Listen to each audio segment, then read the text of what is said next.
voters of House District 1, as you're getting ready to fill out your ballot, if you've made your way to my social media pages or my website, that means you are truly trying to make an informed decision about who you want to represent you, your friends and neighbors, fellow business owners, and even other family members that might live in House District 1. I honestly appreciate you taking a minute to look into the names on your ballot and gain a true understanding of what your choices are before checking that box. Throughout my candidacy, I've laid out a lot of frustrations with our current representation that I feel as a mom, a wife, a business owner, and a fellow Colorado resident I can relate to with many others. And the overall gist of it is that we don't feel like we're being listened to anymore. The bigger government has gotten, the more the voices of everyday people have been drowned out, and we're losing our say in how our state, our cities, our neighborhoods, and even in how our own homes are run. So what do I stand for? First and foremost, I believe in people.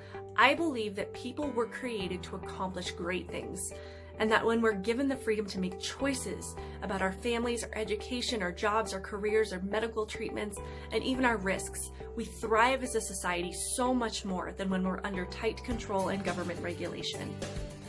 I believe that when people know that the sky is the limit, it gives them hope, especially when it's most needed, during those times when we're facing challenges or struggles.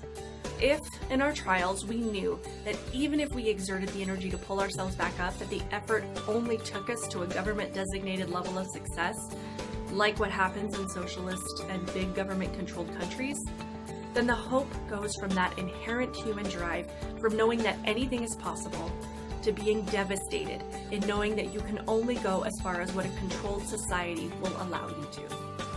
And that's a path of control I'm fighting against for you, for your friends, for your neighbors, for your family, and for future generations.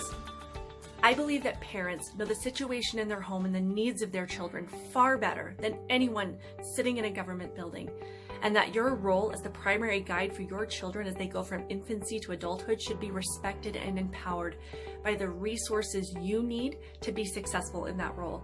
And it's hindered when government officials step in and tell you how to raise your own children. I believe that teachers who truly love education and being in the classroom, partnered with parents who've been bolstered in their role, create the best academic outcomes and the greatest path for success as our children move through their school years and graduate into determining their path in life. And when government steps in and controls the curriculum or the quality of the teachers in your school, it's our children, our dedicated educators, and parents who suffer. I believe that business owners know the ins and outs of their establishment far better than a regulatory official does, and that when government gets out of the way, we have an economy that thrives through competition, through demand, and motivated, hard-working leaders who can take care of their employees. When we get government out of the way and keep unnecessary regulation from taking over, these employers are able to grow, to promote employees, to offer benefits, and to pay more, which takes care of people far more than forced pay raises, an insurance plan piled on top of smothering regulation. I believe that our communities should be diverse and welcoming, and that happens when we focus on how we can help each other, growing opportunities, giving people choices, and allowing people to thrive. I'm not against paying taxes, but like so many, we've refused so many recent tax increase requests because too many times the additional revenue has not gone to the project it was proposed to be for. I'm not against social safety net programs. There are people who genuinely hit a rough time and truly need the support that these programs are meant to offer. I'm not against gun control. We need to have proper background checks, safety education, an understanding of gun laws, and how to keep yourself from getting into a bad situation, even in the moments of self-defense. And we need to constantly be educating people on safe storage and the potential dangers of having a gun in the home. I also believe that the words in our Second Amendment, "shall not be infringed," mean more today than they ever have, and I will always stand for your right to protect you and those you love. I don't judge people who find themselves in a homeless situation. My heart breaks for them. Whether it be job or income loss, domestic abuse, drug use, or mental health, these people need our help the most, and I don't believe it's compassionate to allow them to waste away on the sidewalk and ignore them until they're gone. Most of them are looking for someone to care.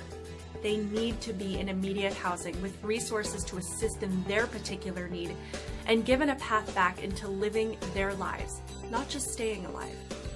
I'm not against abortion in the cases of rape and incest, or in the case where a doctor has determined that the mother's life is in danger or the baby won't survive, and the decision is made between neutral, non-agenda driven doctors and their patients about what the best way forward is. I'm against using abortion as birth control, the idea that there are no consequences to certain behaviors, but most of all, that a woman in the position of an unplanned pregnancy can't handle carrying a baby to term to be placed under adoption. I have an immeasurable respect for women, for our strength, for our worth, and for our courage. And I know that there is nothing an abortion offers that an adoption can't. And what's more is an adoption offers health and happiness for multiple people. The woman, the baby who has a chance to live, and a family just waiting for a beautiful child to be placed in their arms. And I believe that you are so much more than the color of your skin. And at the root of so many of the conversations that have been had lately, what gets to me the most is that there is an argument being made that if you look a certain way, that you need others to lower themselves for you to rise up in life. That if you look a certain way, then that determines what you're capable of as a person. And I just don't feel that way at all. I believe in people so much more than this narrative, and believe it's truly hurtful to keep insisting that any skin color is a burden. I believe the path toward healing as a society is one where we are aware but don't judge, where we can discuss and disagree, where we are informed but not afraid. As we try to get back to the version of normal where our communities thrive the most, we have the information and the science to make decisions that protect the most vulnerable while giving people the tools to be healthy without controlling every aspect of their lives. We know how to get people back to work, back to school, and to put the decision-making power back into people's hands with the information they need to make choices that make sense for their homes, businesses, and classrooms. As a State House representative, as your representative, I will listen to you, to your concerns, to your struggles, and work with you to find solutions. I want our community to be better, to be stronger, to recover from the struggles we faced this year, and for people to regain confidence in themselves and what they're capable of accomplishing. Vote Samantha Koch for House District 1.